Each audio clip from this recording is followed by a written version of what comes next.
we get to Mr. Aaron Rodgers' neighborhood because he no longer has a neighborhood in New York because he is no longer welcomed with the Jets. I think you mean New Jersey. They're the Yeah. New they're the New Jersey Jets, Yeah. not the New York Jets. The only New York team are the Buffalo Bills. But nonetheless though, um this felt inevitable once they hired Aaron Glenn to be their head coach. Yeah. And I don't even know what to say about Aaron Rodgers anymore. Like, I really don't. By the way, his camp must have winked out. There was some report that came out that said he was basically on his hands and knees begging the Jets to take him back. And then there was the report that came out that the Jets would let him come back, but he had to stay away from the Pat McAfee show. Which all of it is strange. It's all an Aaron Rodgers narrative dictation here. I find it very weird though for the Jets that they're just willing to move on from him and they don't have a plan at quarterback. Yeah, I don't know if they'll try to draft somebody like a Jackson Dart if he's there, or like a Jalen Milroe. Yeah. Or do you try? I mean, do they go with Tyrod Taylor for a year? Were they really do it? Maybe. I mean, that roster to me, I don't know if you agree with me or not, but that roster to me is ready to win now. If they get a quarterback in there that's confident and doesn't burn up the locker room, they need to fix the offensive line, which I think Aaron Glenn will do. But to me, that's a culture builder in there. Yeah. I would agree with you about that one. But it's like the Jets are one of the most dysfunctional teams. Like, we're not trading for him because of Madden ratings. Huh? Yeah, Cherry Judy. Yeah. Huh? Like, yeah. I So because of this, I mean, do you think that they're going to let Devontae Adams go? I would assume they're going to let Alan Lazard go. I think that Daniel Hackett will be gone. I think all of Aaron Rodgers' buddies will be out of the building. What do you think this means for Rodgers? I mean, if you had to guess, does this mean retirement? Like, where does he go? I've heard people saying the Steelers. That's a very likely option because I think they're going to end up moving off Russ. What about Justin Fields, though? I think they're going to move on both Russ and Justin Fields. I think Justin Fields, to be honest with you, was a backup in the NFL. I think they would win probably the same amount of games with Russell Wilson than they would with Aaron Rodgers. I think that it's just another lateral move for Pittsburgh that defense wins first. I've heard some theories being thrown out there, and the question I have would be, would Aaron Rodgers be willing to do this? Which is, would he be willing to take the Brett Favre path and literally go from the Packers to the Jets to the Vikings? The Vikings move off Sam Darnold. They let J.J. McCarthy sit one more year, and Rodgers goes to Minnesota. I don't think the Vikings would do that. I don't. I think they're either going to try and keep Sam Darnold in the building or turn the reins over to J.J. McCarthy. So I'm going to throw something out there. I'm going to say this right here, right now. I think Aaron Rodgers will not be retired. I think Aaron Rodgers will be playing next year. I think he will be returning to the NFC. I think Aaron Rodgers is going to be a Los Angeles Ram. Because I think the Rams are going to move on Matthew Stafford. Where there is smoke, there is fire. And this is what I believe. This is why I want to put this topic in here tonight, Josh. I think the Rams are going to trade Matthew Stafford to the New York Giants for the number 3 overall pick. Matthew Stafford is not worth the number 3 overall pick. I think he is in the mind of the Giants, who have to win this year, or Brian Dable and Joe Shane are fired. I think Stafford's going to end up being a Giant who need to solve their quarterback issues. I think the Rams are going to take that number 3 pick. They're going to trade down. They're going to get more draft picks. They're going to get younger. Maybe a team like the Raiders moves up and gets Shedeur Sanders or what have you. And I think for a year, the Rams are going to rent Aaron Rodgers. Well, in terms of the Raiders part of the equation that you just brought up, I don't think Shedeur is going to be there for the Raiders to draft. Because I'm following the cookie crumbs. I think Shedeur is going to be a Cleveland Brown. Please don't tell me. Yep. I don't want it. I don't want it. I think it would be a bad move. It would be a Johnny Manziel type move. And wouldn't it just be the most Cleveland Browns, Jimmy and Dee Haslam type of thing to do that? It would be what my face looks like right now. It would be the end of championship rings potentially for you and me. I couldn't even fathom it. But yeah. But to answer the question, will the Rams move off of Matthew Stafford? I mean, they're probably going to trade Cooper Kupp. By the way, here's one. I think Stafford and Kupp come to the Giants as a package deal. So you think the Rams trade both Stafford and Kupp to the Giants for the number 3 overall pick? Yep, and I think the Giants become the 3rd best team in the NFC East. And I think that Jerry Jones' boys go in the basement next year. I think the boys are going to be in the basement regardless.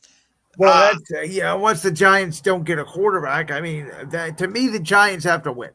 I think they're desperate. And again, there's been rumors surrounding Stafford and the Giants for days. I don't think Stafford is going to go to the Giants. I think he's going to go to the NFC South.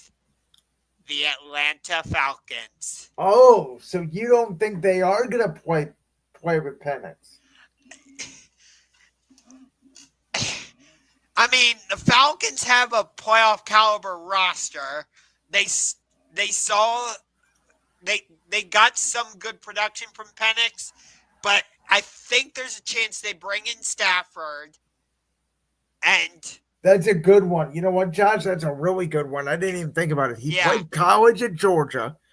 The offensive coordinator, Zach Robinson, used to be under Sean McVay in LA, so the system would be very similar. They have a good roster. Obviously, they need a boost of their defense. Raheem Morris needs to win this year.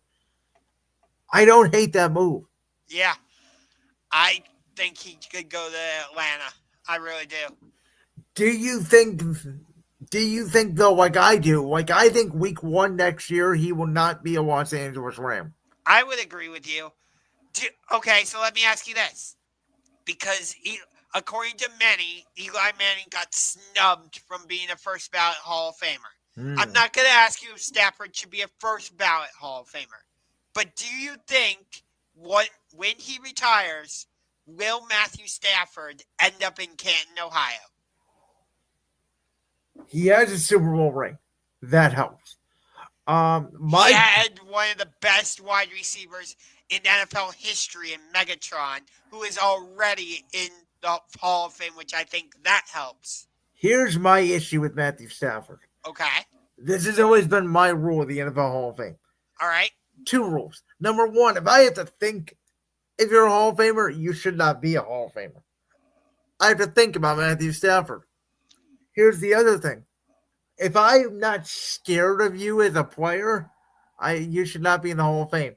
I never went into a game, even when he was at the Rams, I thought, oh, God, we have to go up against Stafford. I'm not one of these people that believe Matthew Stafford was a top 10 quarterback. He may be 10 now. I think he got better with age with the Rams, but I was never the biggest Stafford guy. Huh. I was more of a Stafford fan when he was with Detroit, and that I think that's partially because he got to throw the ball to Calvin Johnson, who's one of my favorite wide receivers of all time. And that's part of the reason why I do think Stafford will get into the Hall of Fame, because when you're playing with somebody like a Calvin Johnson, that certainly helps your Hall of Fame case. At least in my opinion. You might disagree with that. And plus the fact that he has a Super Bowl ring, I think that will allow him to get into the Hall of Fame. just in terms of Eli for a second, like, I think he'll get in just because you can't really write NFL history without Eli Manning. He's one of those guys, but I don't think he should have been a first ballot, so I'm all right with that. And to our final topic of the night, number 95, Myles Garrett. Josh, you're the Browns fan here. You know how I have felt about Myles Garrett, and I think you and I share very similar thoughts on Myles Garrett. Because I know we've talked about this in the past. Should the Browns trade him? He would look good in a Packers jersey. He would look good in a Seahawks jersey, but he would look phenomenal in either a Lions jersey or in a jersey for the reigning, defending, undisputed Super Bowl champion. Yes, he would. Phil- He would look phenomenal in a Philadelphia Eagles jersey. Can we do an NBA-S trade with you? I'll throw it out there right now. You guys get Josh Sweat and 2 firsts. You can pay Josh Sweat like an NBA sign-in trade. It's intriguing, but take the Eagles out of the conversation for a second. What do you think of the other teams I mentioned? Seattle, Green Bay, Detroit. Do you think? Obviously, they all need him. I mean, obviously, I think the one that football-wise they need him the most is Seattle because they just don't have a pass rush. Okay.